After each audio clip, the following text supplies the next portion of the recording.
it's become kind of relegated down to the point of being a punchline a lot.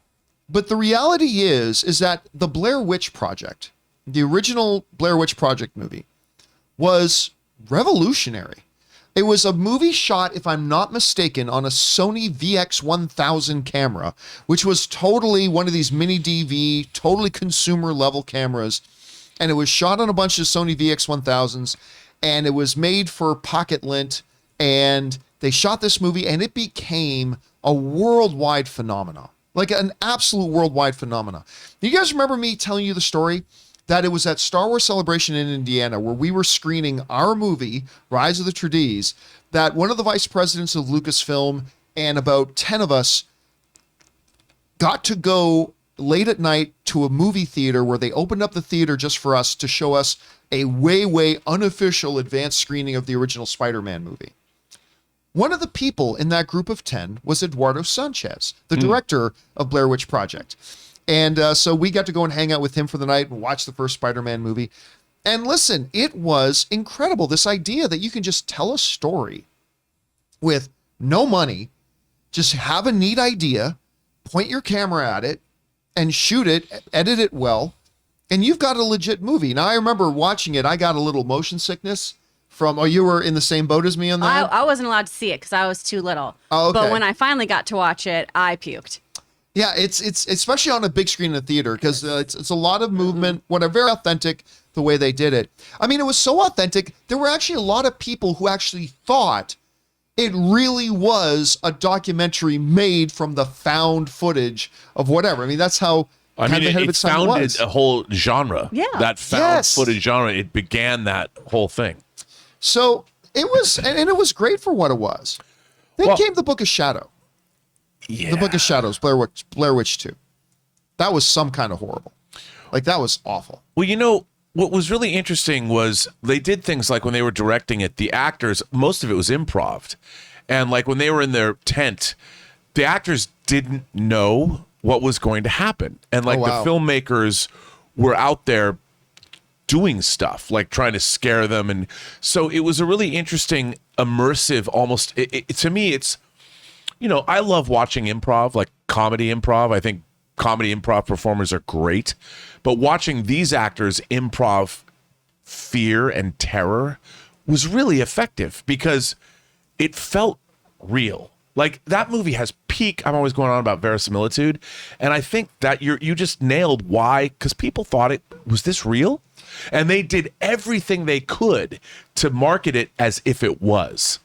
And so it had that William Castle marketing campaign behind it, and it was really effective. And it also utilized that technique that Korean horror film makers often know, which is the things that you don't see will scare you more than the things that you do. Totally, dude. And so there's that. Now, the reason we're talking about Blair Witch right now is because a report has come out that Lionsgate is looking to reboot Blair Witch Project. They're looking to bring it back because everybody's looking for recognizable IP. This comes to us from our friends over at Joe Blow.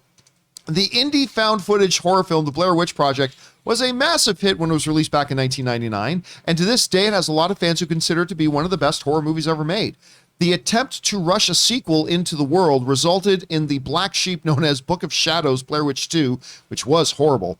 And 16 years later, that film, Lionsgate tried to revive the Blair Witch property with the release of a film appropriately titled Blair Witch. That movie just kind of came and went. But 6 years down the line, Jeff Snyder of The Ankler, who used to work with us over at Collider, over at The Ankler, has heard that Lionsgate is indeed interested in returning to the world of the Blair Witch, where he said the following.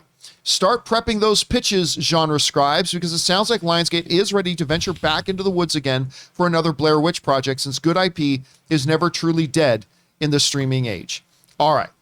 I can already hear, like Obi-Wan Kenobi hears the thousands of voices suddenly crying out in terror and then were silenced. I can hear the screams all are, why reboot this? Why? No.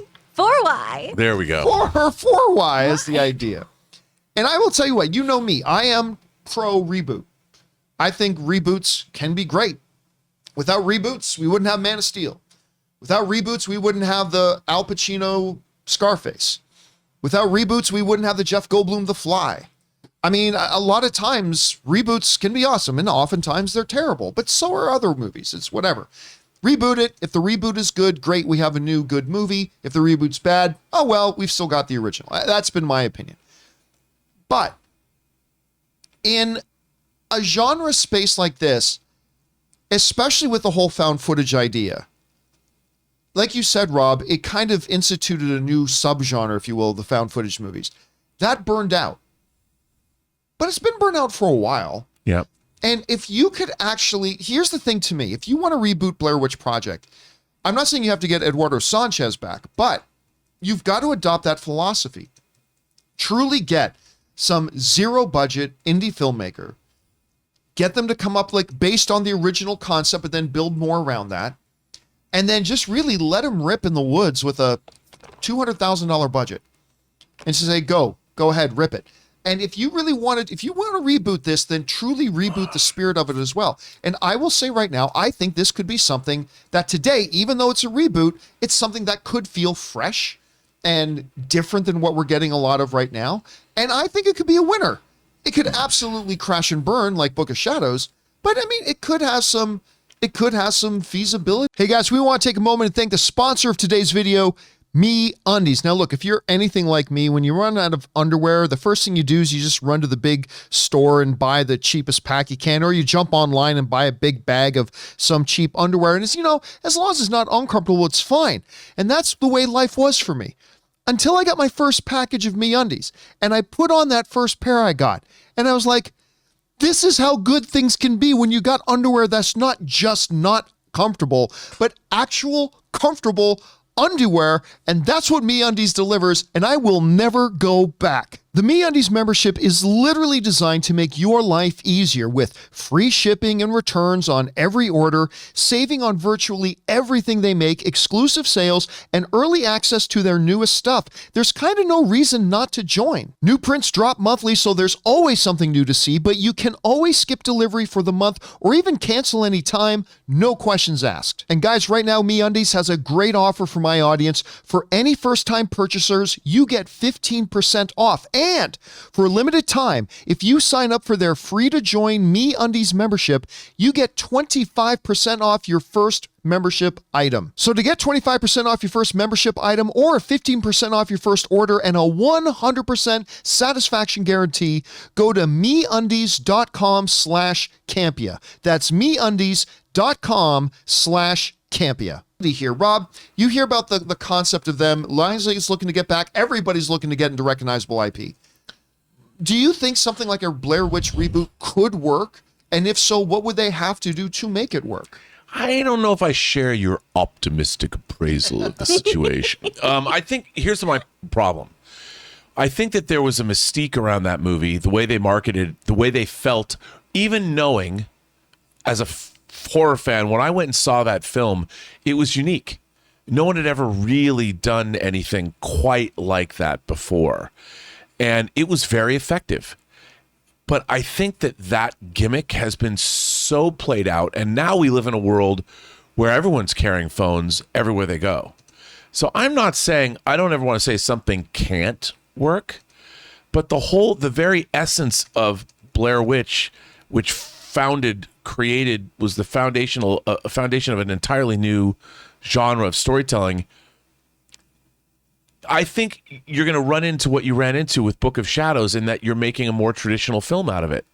And you can't play that same gimmick again. You can't be like, oh my God, we just found more footage from the Blair Witch Project. Now everybody's got 4K cameras in their phones. That all the footage is going to look great. And you know what? God bless any filmmaker who makes the attempt, because I would be very curious to see what they come up with. I would say go with God, and I would love them to knock it out of the park, because I got to tell you, John, that final shot of Blair Witch. Oh my, it's haunting. Yeah. Haunting. When you're watching that movie, and I hate to say that you had to be there, but seeing Blair Witch for the first time, you really did have to be there, because it was truly something new that you hadn't seen. And when you walked away from the theater, I remember thinking, I bought into it utterly. Is that real? And that last scene, I remember some people, the cynics, would be like, well, nothing happens, Rob. At the end of the movie, nothing happens. I'm like, are you kidding me? Yeah. That last scene is like, is that person like hunched over by a doorway to hell? Like, it would not surprise me if the hand of Satan came out at the end of that movie and scooped up. I was so unnerved by that film, and it was beautifully done. And I know it was like a magic trick. But I'll tell you this too, though. I remember I was so over the found footage subgenre. I was so over it, in fact, that when I got an email asking me to come to the studio lot to screen this new little film they have coming out called Chronicle, that I believe Ray came with me to that. Okay. I didn't even want to go. Like, seriously, I had no interest. Like, really, a freaking I was over it. The found footage thing was dead to me. But you know, Ray said he would go with me, so I'm like, oh, all right, let's go. And Ray agreed to go. Oh my God, I fell in love with that movie, right? Me too. And I think, and wow, there's someone's got to do a documentary on what happened to Chronicle 2. Like, someone's got to do a documentary on that sometime. But it made me realize too that there are things that can seem dead until somebody, like you always say, right? It all comes down to character and story. Yeah. And if you've got like a model like a Blair Witch, if you can make us love the characters and get us into the story, like I said, I went in being completely over the found footage thing. And I came out of Chronicle going, wait a minute, no, I guess it can really work if you have great characters and a great story, like Robert Meyer Burnett always says. So, I mean, I don't know. Like I said, this could go south really badly, but I think hope exists, Chris. You know, they want to go back, do Blair Witch, make Chris vomit part 2 or whatever it is. Mm-hmm. Is it something Make me vomit too, Electric Boogaloo. What would it have to do you think? What would Lionsgate need to do with the Blair Witch in order to make a reboot of it at least semi-successful? What do you think? I mean, you really have to up the ante here, don't you? Because like y'all were saying, everyone's got one of these now. Everyone's doing found footage stuff because it's the easiest way for you as a filmmaker to start getting out there and creating something, is just doing something on your phone. And the found footage genre, I mean, did take some big leaps and bounds, because from here we built to things like Cloverfield, right? Yeah. Which is a masterpiece in my opinion. I love it. But how do you capture that shock and that pure belief that this was potentially real, right? I watched this on VHS when I rented it from Blockbuster. There's an old ass sentence. Because this came out in 99, right? So I was like 9 or 10. So I didn't get to watch it till later. And watching it at home, honestly, was so much scarier, because it was just like, it felt like someone had put it on a camcorder and you popped in a home video and you accidentally saw some stuff, right? So I don't know how you captured that again, and how you have something so shocking at the end once again when this already exists. Right. So that's my big issue here too. And real quick, I just have to, Rob, when you said go with God, that's something my mom says to me when she's over my shit, where she goes, oh, go with God. So I'm sorry I started laughing when you were talking. Maybe I've turned into an trauma. old fuddy-duddy just sitting here. It's all kind of trauma. No. But, you know, I have to say, in terms of found footage, John, you brought up Chronicle.